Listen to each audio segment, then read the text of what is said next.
Kapal Titanic merupakan sebuah kapal paling terkenal di dunia. Kapal Titanic tenggelam lebih dari 100 tahun yang lalu dan ditemukan kembali pada tahun 1985. Kapal Titanic yang mempesona tidak seperti bangkai kapal lainnya. Kapal Titanic masih menyimpan banyak rahasia yang belum terungkap. Hampir 15 tahun lamanya, sejak orang pertama yang menyelam untuk melihat Titanic pertama kalinya, dunia sangat ingin mengetahui apa yang terjadi padanya. Lalu, apa sebenarnya yang terjadi pada kapal Titanic? Berikut ini kita simak ulasannya.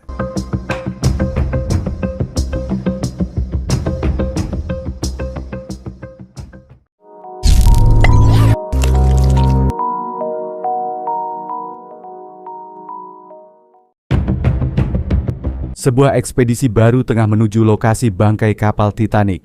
Mereka adalah pakar terkemuka dunia, dipersenjatai dengan teknologi tercanggih. Mereka berpacu dengan waktu untuk menjawab pertanyaan serta melestarikan Titanic untuk generasi mendatang sebelum terlambat. Tim tiba di lokasi bangkai kapal Titanic. Kapal itu terletak 3 mil di kedalaman es di Samudra Atlantik Utara. Tim berkumpul untuk membahas misi mereka, yaitu melakukan serangkaian penyelaman ke dasar Titanic selama seminggu ke depan. Tidak ada yang menyelam ke dasar Titanic selama hampir 15 tahun lamanya. Victor, selaku ketua pilot kapal Titanic, perhatian utamanya adalah kemungkinan apa yang terjadi sejak Titanic terakhir kali ditemukan. Victor telah mengumpulkan para ahli terkemuka dunia untuk memastikan kesuksesan misi ini, termasuk spesialis Titanic Park Stevenson. Ahli ekologi mikroba Laurie Johnston adalah anggota kunci tim lainnya. Dia bertanggung jawab untuk mengumpulkan data penting tentang kondisi bangkai kapal Titanic. Faktor pembatas dirancang khusus oleh tim untuk misi seperti ini. Saat Victor tidak mengemudikan kapal selam, Patrick Leahy akan melakukannya. Tim memasang kapal selam dengan kamera 4K beresolusi super tinggi guna mendapatkan hasil dokumentasi yang terbaik.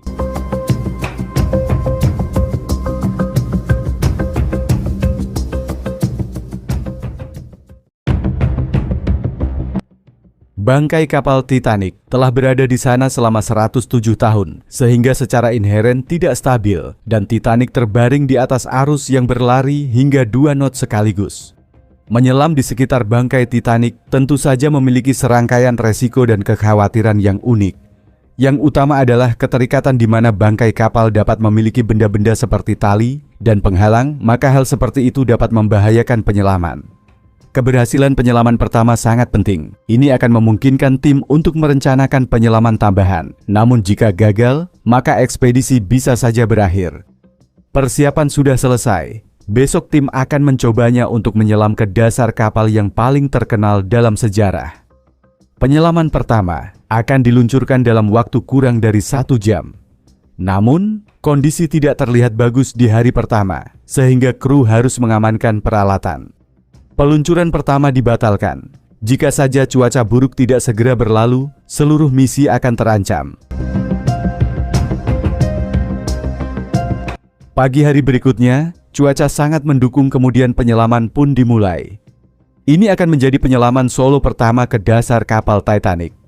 Victor membutuhkan 1,5 jam untuk mencapai kedalaman Titanic. Saat kapal mulai menyelam, cahaya mulai memudar dan berubah menjadi hitam sampai hitam pekat. Bangkai kapal itu hampir 3 mil di bawah tekanan air yang ekstrim.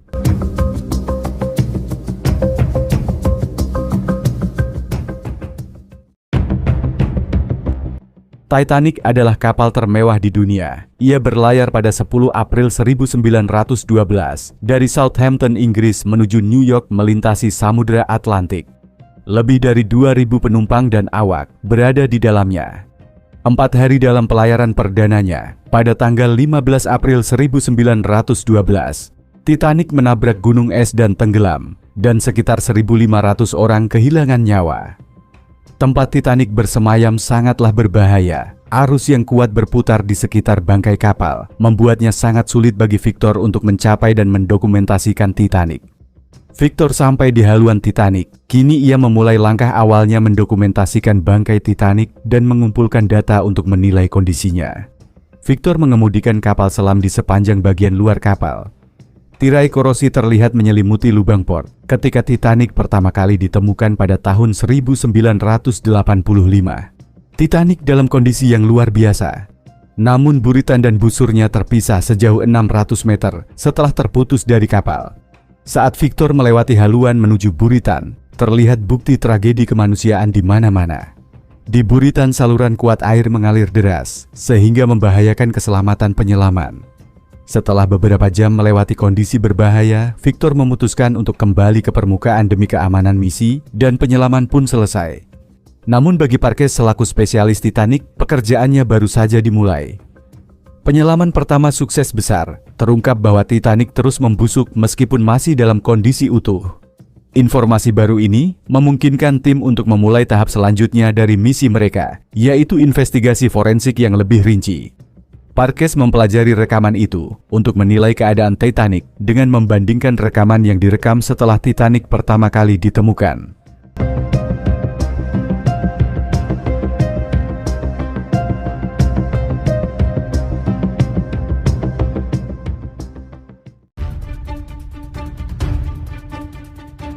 Ahli ekologi mikroba Laurie Johnston adalah satu-satunya orang di dunia yang dapat memahami apa yang tengah terjadi.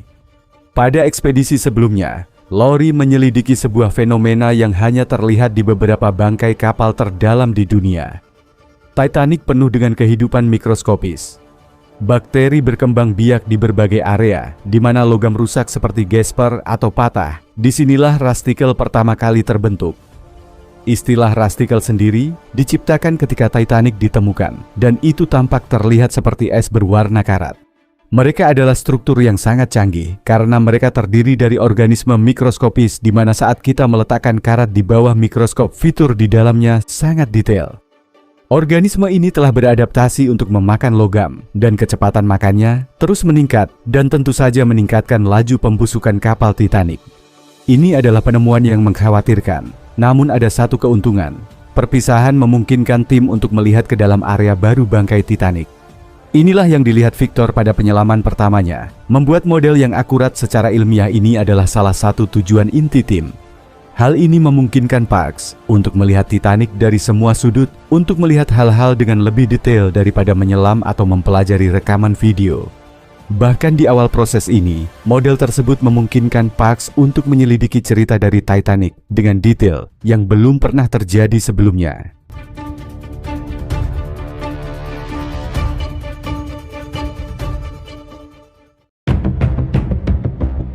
Pada malam Titanic tenggelam, lebih dari 2.000 penumpang berada di dalamnya.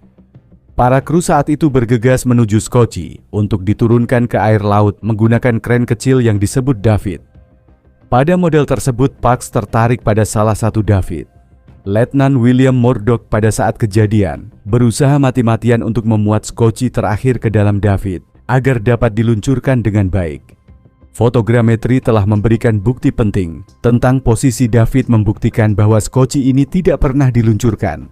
Hanya ada total 20 Skocie, dan itu artinya hanya cukup untuk menyelamatkan sekitar setengah penumpang saja. Ada kisah lain yang terkait dengan Titanic yang membuat Parkes terpesona selama bertahun-tahun. Cerita itu, yakni salah satu penumpang kapal yang paling terkenal bernama Benjamin Guggenheim.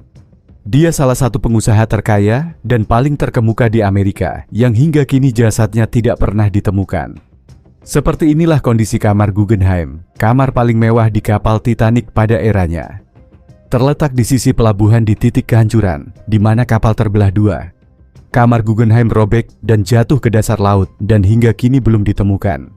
Kini dengan menggunakan SUP, Parkes berharap untuk menemukannya. Tim sedang mempersiapkan kapal selam untuk penyelaman berikutnya, guna menemukan sisa-sisa kabin Titanic yang paling mewah, di mana salah satu penumpang kapal yang paling terkenal, Benjamin Guggenheim, menghabiskan hari-hari terakhirnya.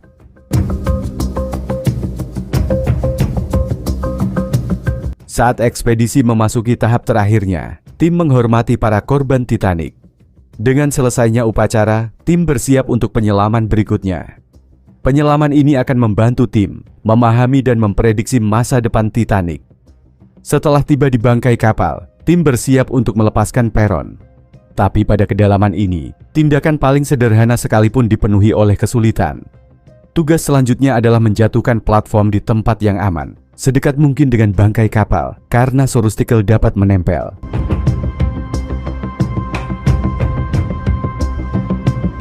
Titanic memulai hidup barunya sebagai terumbu karang buatan, rumah bagi makhluk laut yang melimpah dan beragam.